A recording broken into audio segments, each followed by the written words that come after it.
Nagbabala ang Bambang Pangasinan Mayor na si Nina Jose Quiambao sa kanyang social media tungkol sa umaaligid sa kanyang asawang politician, businessman na si ex-Mayor Cesar Quiambao. Ayon kay Nina Jose, napapanahon na naman daw ang mga makakate at higad na babae. Kaya naman bilang asawa, pinoprotektahan daw dito ang kanyang pag-aari. Kaya sa nagtatangkang umaligid sa asawa nito, nagbigay ito ng warning na hanapin niya umano ito at dagdag pa ni Nina Jose Quiambao, gumamit daw ng gamot ang kanyang hindi pinangalanan sa post ng Claritin para maalis daw ang pangangati nito. Warning! I say this because sa mundong ito, panahon na naman ng mga itchy girls at higad.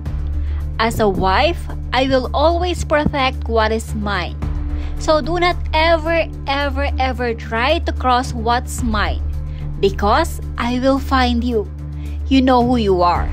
For your itchiness, just use Claritin. Sa ngayon, burado na ang post na ito ni Mayor Nina, ngunit marami naman ang nakapag-screenshot nito.